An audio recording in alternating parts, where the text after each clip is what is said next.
na Bethlehem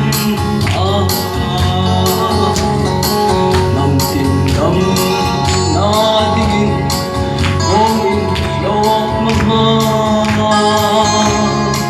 sul boyang min tlang ding dang sim man umno lal Krista o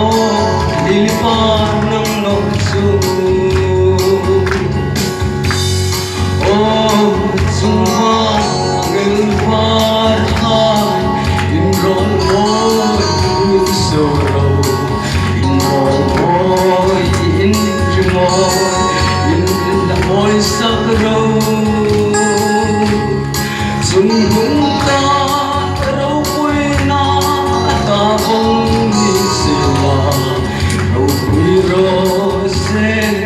Hallelujah, amen.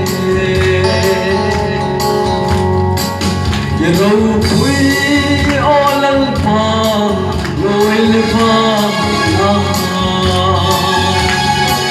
Yero pui zeda in pa senoni. Itu sin reha kirko anloni. Yero pui se meshintu anloni.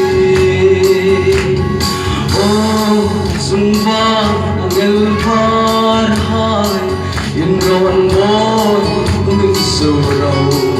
Inron boy in dreamoy In the voice of the road Sumhung ka raw pu'y na Atabong sila Raw pu'y rose Hallelujah, amen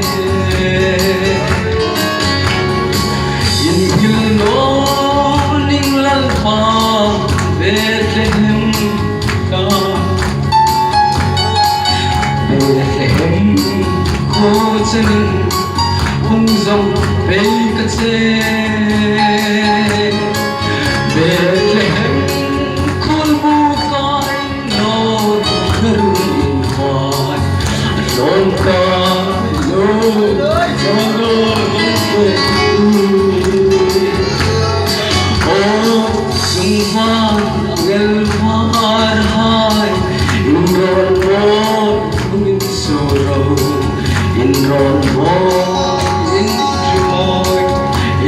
the voice of the road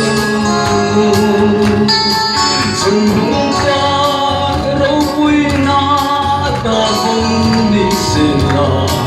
Raw pu'y rose Hallelujah, amen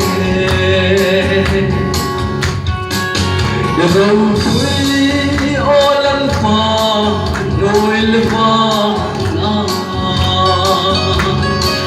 Raw pu'y zida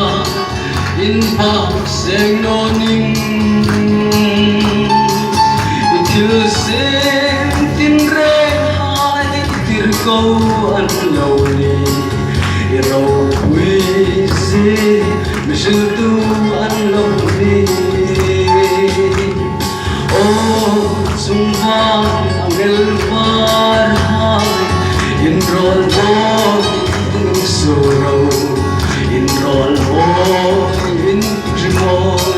In the voice of the road Sumhung ka raw pu'y na Atabong ni sila Raw pu'y rose Hallelujah, amen In hilnoning lalpa Bethlehem na Bethlehem ko sanin kung zong pei ka che Bethlehem kul buhay noy merungin buhay Atong talo sana amen Oh, Zumba, Elfa,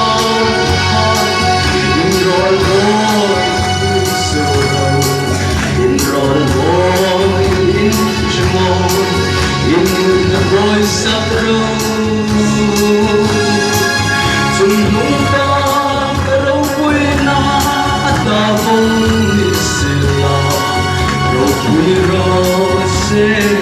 Hallelujah.